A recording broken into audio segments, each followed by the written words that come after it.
Well, hey folks, Relaunching with Charmitlands, my retro review of the July 1993 WWE Raw episodes, also 25-year reflection.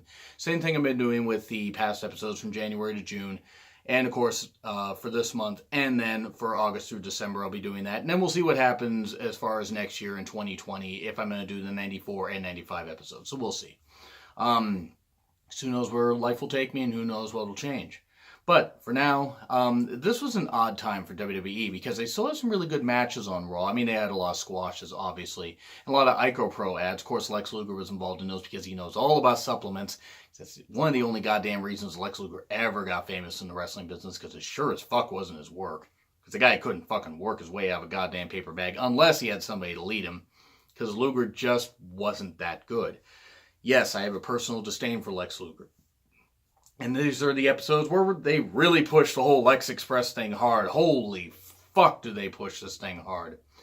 I get it. Vince sees wrestlers differently. He tends to look more at bodies than he does at ring work. Mostly. Not always, but mostly. And he saw, another guy, he's the second coming of Hulk Hogan, forgetting that Hogan's charisma was a big reason why Hogan was over. Whether I personally like the guy now or not, his charisma was a big factor in why he was over.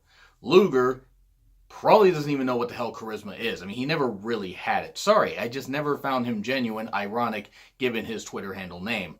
But, so you got these 4 episodes. You had Vince, Heenan, Savage on commentary. Great as always. Good dynamic. Heenan, hilarious still. He was one of those guys that was always hilarious on commentary, unlike Jerry Lawler. And yeah, I'm going to talk about Jerry Lawler a little bit here. There's one line that Lawler said that was actually funny among all the shit that he said on a couple episodes. Anyway, so we go with the July 5th, 1993 episodes. It opens with the USS Intrepid footage,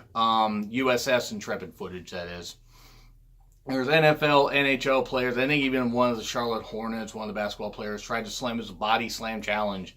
Yokozuna versus the USA. And, yeah, Tatanka, forgive me, I'm looking down at my notes. Tatanka, Scott Steiner, Crush almost got him, and then Randy Savage tried, couldn't work. And then, of course, you had Lex Luger decked out in a very goofy American flag t-shirt and everything. He suddenly goes from the narcissist to being, the made in the USA Lex Luger, and he body slams Yokozuna and then jumps off the ropes, celebrating, almost botches, because Luger is a fucking botch machine. That's really what he was. I'm not saying that the guy wasn't a really good athlete. I'm not going to say that, but the guy didn't know what the fuck he was doing. YouTube the DDT that him and Michael Hayes, the DDT spot that him and Michael Hayes did. You'll see what the fuck I mean. It is like one of the worst botches ever. It's hilarious and also pretty much picture perfect of Lex Luger's career. So yeah, Luger slams Yokozuna, and then they start on the whole Lex Express thing, where actually they didn't start till I think the next episode where they start talking about that, where he's campaigning and trying to get the fans behind him to get him a match with Yokozuna, when he could just go fucking talk to the president, Jack Tunney. I don't know why that wasn't necessarily happening. I mean, whatever. Maybe Tunney said, no, I need more fan support or something. You need to get in this old tin bus and do that. I don't know. Anyway, then Blake Beverly, I think it was Blake Beverly, the sound was really muddled because the announcers kept talking over the in-ring introduction. So I believe it's Blake Beverly versus the 1-2-3 Kid. Good match, actually. It was a pretty good match, pretty good opener. Blake took some good bumps for Kid. Kid took some insane bumps. I'm actually amazed that Sean Waltman's still walking, given the fact that he took as many crazy bumps as he did. I mean, I'm glad he seems to be okay now. I'm not knocking. He just took a ton of insane bumps, especially for American wrestling in 93, at least mainstream wrestling. But yeah, he took some good bumps. He managed to hit some good dives. He managed to pin Blake Beverly after a top rope leg drop. Good stuff. And then Men on a Mission vignette. You would have a couple of these until they would debut a little bit later in the month. Bam Bam Bigelow versus Joey Mag, squash. Undertaker versus Samu, not that bad of a match. They were playing up the whole story of Undertaker being powerless because the urn was gone and Paul Bearer wasn't there because Mr. Hughes had the urn. He probably ate it. I'm sorry, I never found Mr. Hughes all that interesting. But anyway, so Undertaker beats Samu. certainly not bad. It wasn't a bad match. Samu looked decent in it, but he got basically squashed by the end. And then Mr. Fuji and Yokozuna interview. Crush basically runs down because Fuji said, my Yokozuna will challenge anybody or face anybody at any time for the title. Crush says, okay, brother, how about you face me next week? Can't do any Hawaiian, slang at all. I apologize to any of my friends or any of my fans and, any of my viewers in Hawaii that are watching that. I mean no disrespect. I tried and I failed miserably. But anyway, Crush is going to challenge Yoko next week. And then they had Mr. Perfect beat a jobber in like a minute. So this wasn't a bad episode. I mean, it was like, I guess, historical in the way that this was the beginning of the Lex Luger push, the USS Intrepid, good stuff. As far as like the crowd did go nuts. They would cool to Luger very quickly, and mainly after SummerSlam 93 when he didn't win the goddamn title. And I'm not saying he should have, because rumors were half the locker room would have walked out if they had made Luger the champion, which I don't blame them because Luger didn't deserve it, and he really wasn't WWE champion material. That's one thing about Luger's WWE run. I just go off on a little tangent here. And I will talk about this and do a 25-year reflection on Luger's push to the title. It's just funny. He was one of the ones that just never seemed to fit in WWE. I don't know. He just never did. He was always more of a WCW guy. That's just my opinion. For the few years he was in WWE. Just again, my personal opinion.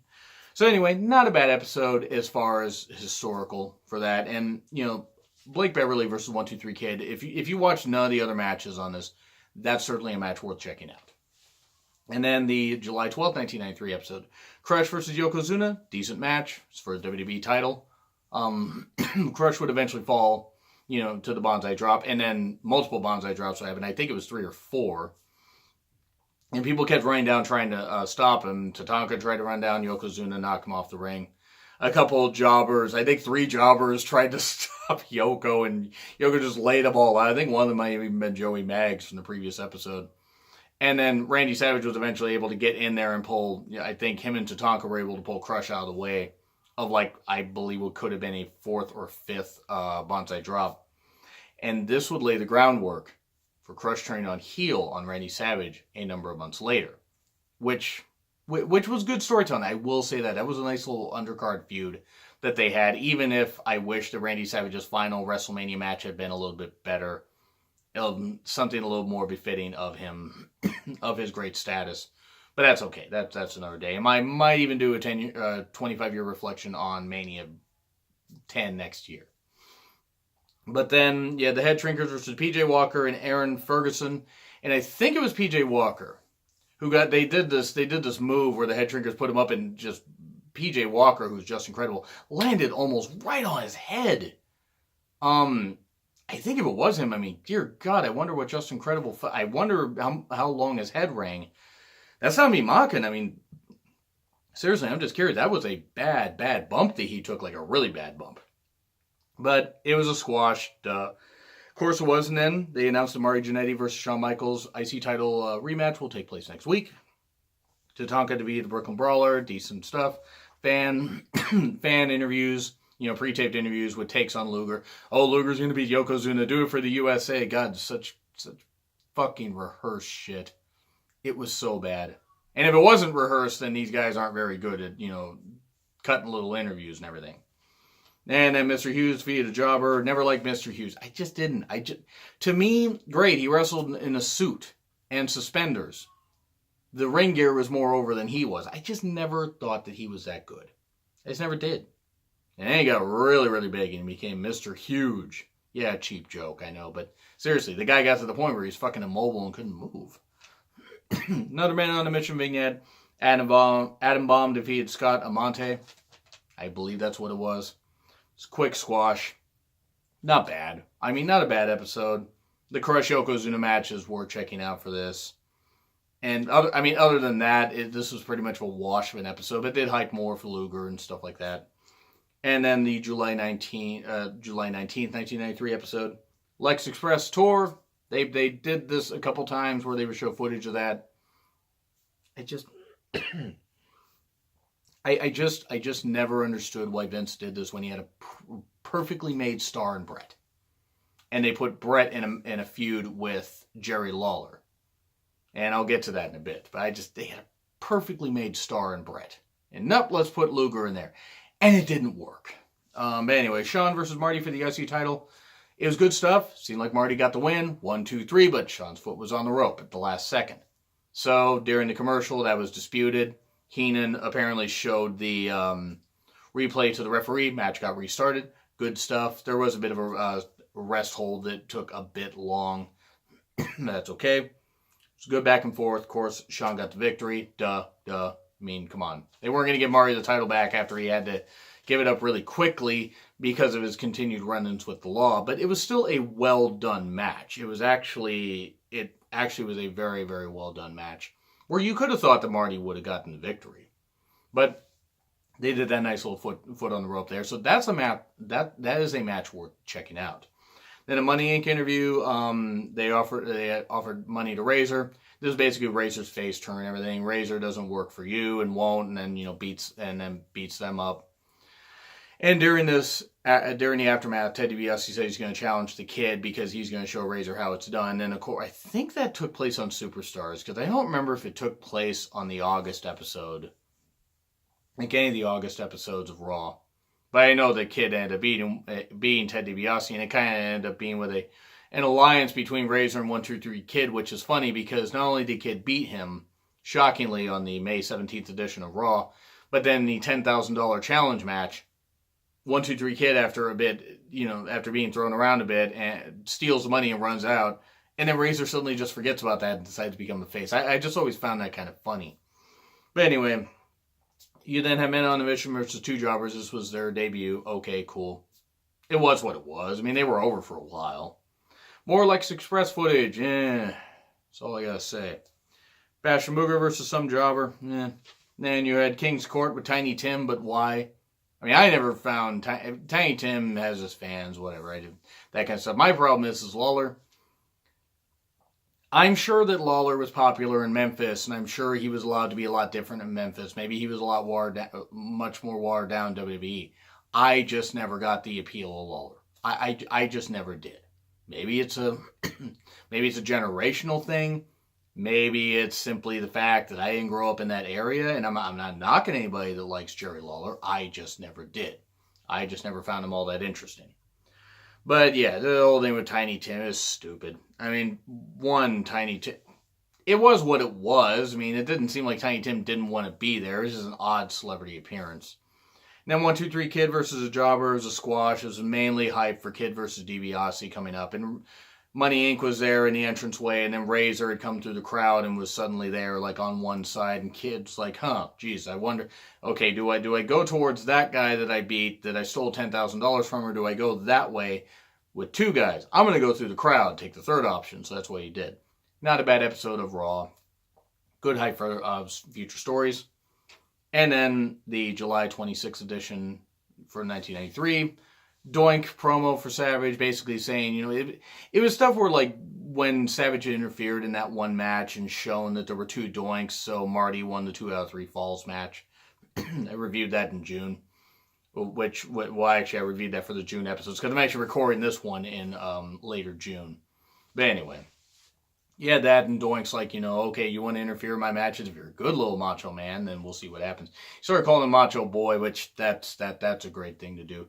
Matt Bourne, though, was terrific as Doink. Anyway, then you had Bam Bam Bigelow versus Bret Hart. This was really good. It ended up being a count-out victory for Bam Bam, because during this you had Stu and Helen Hart in the crowd in the little balcony area. And Lawler starts running him down. There's one good line that he said. And it was something that went like, it's like, how about when you were young, the Dead Sea was just sick? Now that's funny. That's one of the few funny lines that Lawler ever said.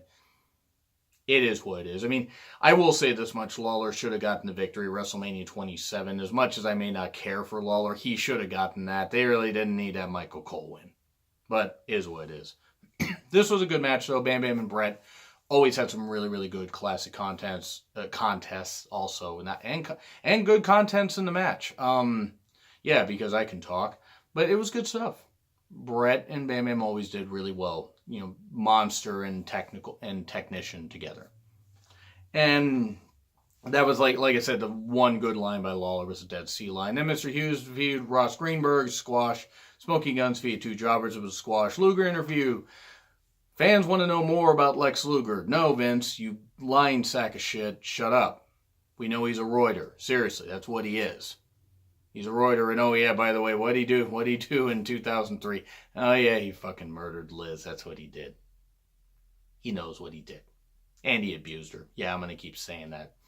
But, and yeah, I got a little dark there. But, and by the way, again, 25-year reflection on Luger's push to the WWE title. I will talk about that in a future video. It'll probably be up sometime in like early, it'll probably be sometime in early July or mid-July. But then you had Doink versus Phil Apollo. It was mainly hype for him versus Savage. And then Doink says he wants to face Savage. They're going to face off next week. And Savage says, I'm going to have a little surprise for you. Can't really do a good Randy Savage impression. That was when a midget came out. I'm just going to spoil it for you because those of you have probably seen these episodes. Yeah, he has a little midget Savage come out. It was what it was. This wasn't a bad episode. The Bam Bam Brett match. Each one of these episodes had at least one pretty good match. Pretty good to pretty great match. Especially for TV at that time. So yeah, enjoyable enough episodes. Check out the moments and check out the stuff and see what you like. And let me know what you guys think in the comments. Like, share, subscribe also. It's been real honesty with John Ritlin, and I will see you soon.